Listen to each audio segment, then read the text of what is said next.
The Pacific Ocean, the world's biggest ocean, covering nearly 1/3 of our planet. It's bigger than all the land on Earth combined. Traveling across it, whether by sea or air, is never easy. Now imagine being stranded here. No food, no fresh water, no shelter. Simply put, no means to survive. But what if I told you someone survived here for 438 days? How did he live through it? That's the story we're diving into today. So stick with me until the end. This one's going to be unbelievable.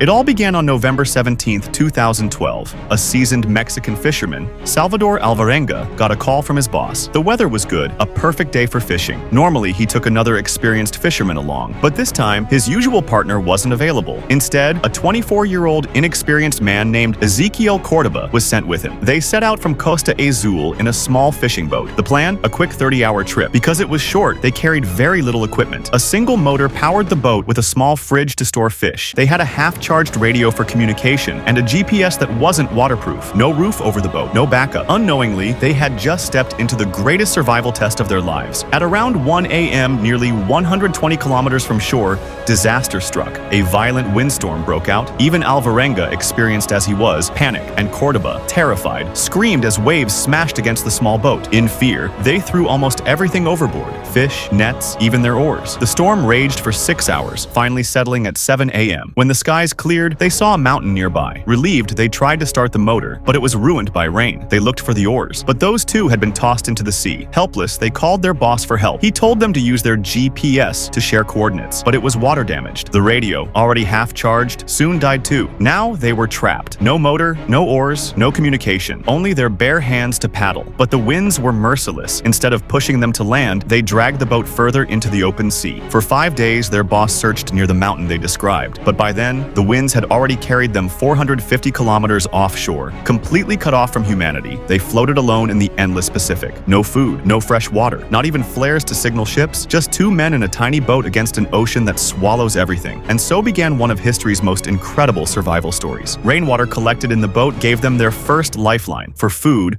Alvarenga used his bare hands to catch fish. They ate them raw. Soon, rainwater ran out. They noticed sea turtles swimming by. Alvarenga remembered, you can't drink seawater, but you can drink turtle blood. Desperate, they did exactly that. But turtles became scarce. Days turned to weeks. At one point, their only source of water was their own urine. Imagine surviving on raw fish, turtle blood, and urine while drifting endlessly. 4 months passed. Cordoba, younger and less resilient, started to lose hope. He refused food. He gave up. One day, he simply didn't wake up. Alvarenga, crushed by grief, kept talking to Cordoba's body for 6 days before finally performing last rites and letting him go to the sea. Now he was truly alone. Isolation hit harder than hunger. Alvarenga hallucinated ships approaching only to watch them vanish. He thought he saw land, then blinked, and it was gone. Loneliness, starvation, and despair pushed him to the edge. Yet a tiny spark of hope kept him alive. Months turned into a year. He drifted more than 8,000 kilometers across the Pacific. Then, one day, he saw floating coconuts. Birds began to circle. At first, he thought it was another hallucination, but the signs grew stronger. He leaned forward and at last spotted real land. Wind pushed his fragile boat closer, but he couldn't wait. Exhausted, he swam until his feet touched sand. After 438 days, Salvador Alvarenga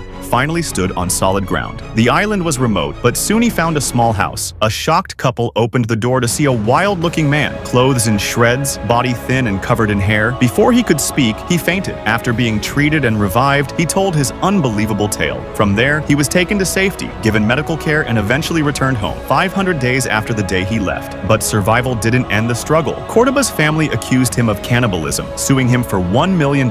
Investigations later proved his innocence, but the case added pain to his already traumatic journey. Alvarenga's story was eventually published as a book, but sold only 1,500 copies. No movie deal, no fame, just the memory of the man who survived longer at sea than anyone else in history. And that's the tale of Salvador Alvarenga, the fisherman who spent 438 days adrift in the Pacific Ocean. Would you have survived in his place? Tell us what you think in the comments. And remember, don't watch this alone at night. Like, share, and subscribe to Wide Mystery for more unbelievable true stories.